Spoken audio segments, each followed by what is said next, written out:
안경환 교수와 함께하는 베트남 문화 제대로 알기. 제5화 베트남의 거리명을 알면 역사가 보인다. 베트남은 충의열사의 나라입니다. 안녕하세요.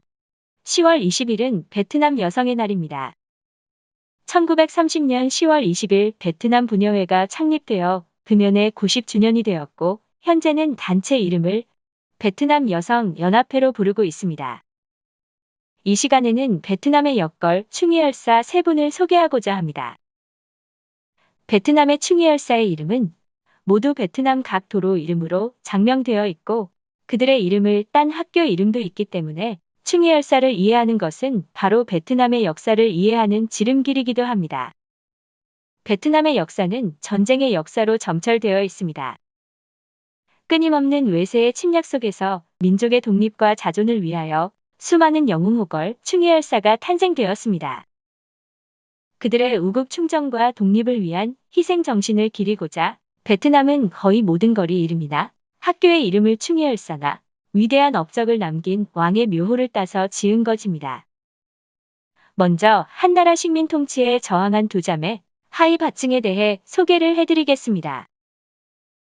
하이바증은 베트남어의 둘을 의미하는 하이와 미세스를 의미하는 바가 증시 앞에 온 것으로 증짝과 증리, 두 자매를 일컫는 말입니다. 두 자매는 서기 14년 현재의 하노이 서북쪽 빈푸성 풍저우현 메린에서 고대 군사 조직의 우두머리인 락장의 딸로 태어나 19세의 언니 증짝은 락장의 아들인 티사익과 결혼했습니다. 당시 중국의 한무제는 기원전 111년에 남비엣을 멸망시키고 설치한 7개 군 가운데 3개 군을 현 베트남 영내에 설치해 식민 통치를 시작했습니다. 베트남에 파견되어 있던 한나라의 태수 또디는 성정이 포악하고 탐욕스러워 토착민의 원성을 높이 사고 있었습니다. 게다가 토착민 세력인 락장의 아들과 딸이 결혼하자 두 지방 토착민들은 또딘의 악정에 대하여 노골적으로 불평을 하기 시작했습니다. 이에 토착 세력의 단합을 두려워한 또딘은 증짝의 남편 티사익을 살해해 버렸습니다. 남편이 한나라 태수 또딘에 의해 살해당하자 격분한 증짝은 동생 증리와 함께 군사를 일으켜 또딘을 공격하였고 또딘은 패하여 한나라로 도망을 갔습니다. 이때가 서기 40년이었습니다. 증짝은 메린의 도읍을 정하고 스스로 왕위에 올라 한나라 세력을 몰아내려고 군사를 지휘했습니다. 이에 한나라의 광무제는 서기 41년 마비엔에게 군사 2만 명을 보내 증자매의 반란을 진압케 했습니다.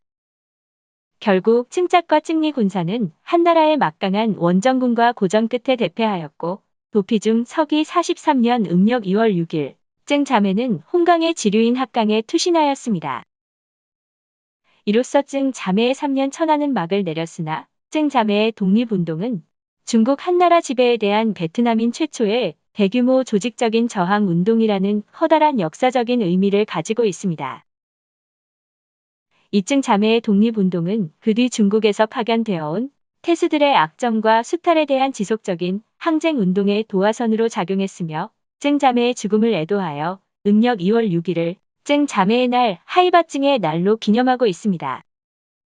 다음은 도량 넓은 역걸 VT 수원에 대해 소개하겠습니다. VT 수원은 떠이선 왕조의 명장 쩡꽝지에우의 부인으로서 중부 베트남 빈딘성 사람으로 병법의 밝은 여걸이었습니다. 그녀는 적을 막는 데 커다란 공을 세운 용감한 여걸이었으며 투항하거나 도망가는 적은 결코 죽이지 않는 도량이 넓은 여걸로도 널리 알려져 있습니다.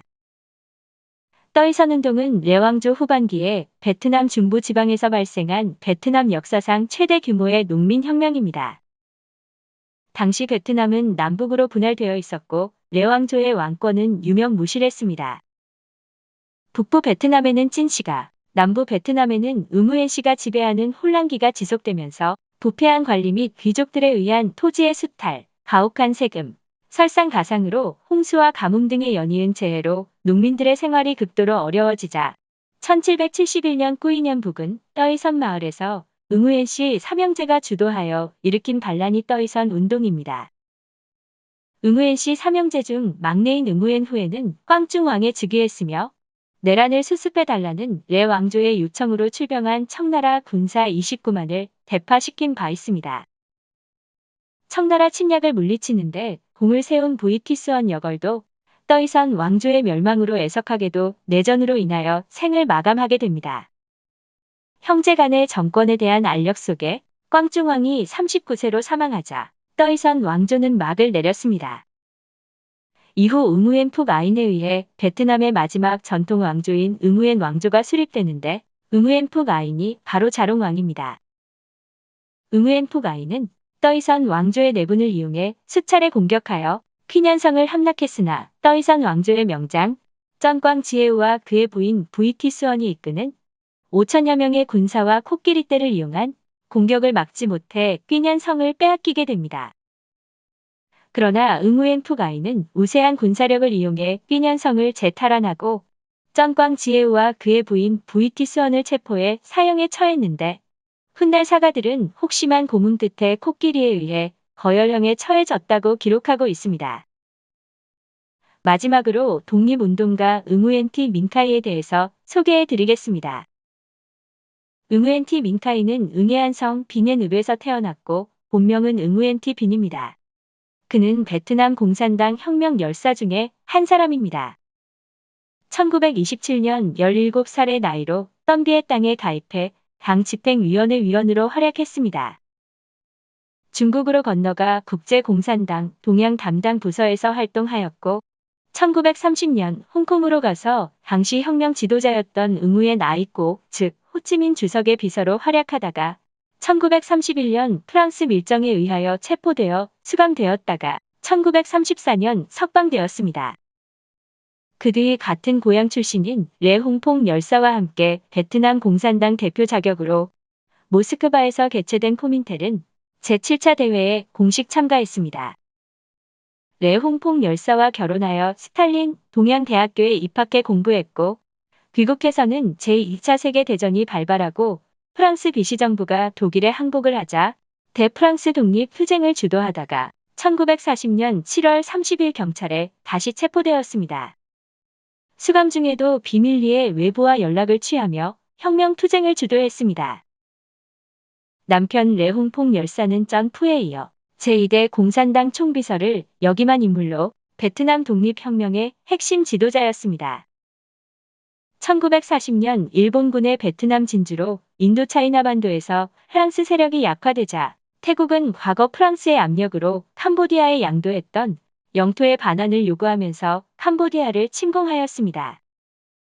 베트남 공산당은 이 기회를 이용하여 1940년 11월 23일에 4.20 일원에서 수만의 병사, 노동자 및 농민이 참여한 무장 폭동을 주도했습니다. 이를 남기커이 응이어 남부 총궐기라고 합니다. 이 폭동으로 프랑스 당국에 의해 8천여 명이 체포되고 100여 명이 처형되었습니다. 응우엔티 민카이 열사는 이 무장 폭동을 배후 조종한 혐의로 사형 선고를 받고 1941년 8월 28일 현 호찌민시 홍문에서 총사령에 처해졌습니다. 당시 그녀의 나이 겨우 31살이었습니다. 남편 역시 젊은 나이인 40세가 되는 1942년 9월 6일 본인의 생일날 악명 높았던 꼰다오 정치범 수용소에서 사망했습니다.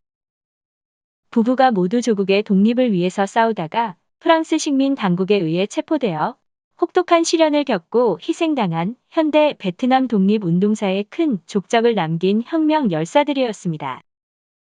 두 열사의 이름은 거리 이름뿐만이 아니고 두 열사의 이름을 딴 고등학교도 있으며 베트남의 명문 고등학교로 유명합니다. 이상으로 베트남 독립투쟁 역사에 길이 남을 세 분의 여성 충위 열사들을 소개해드렸습니다. 이제 하이 밭증거리, 부이티스원 거리, 응우엔티 민카이 거리, 그리고 하이 밭증 고등학교, 부이티스원 고등학교, 응우엔티 민카이 고등학교가 새로운 의미로 다가오게 되기를 기대합니다. 감사합니다.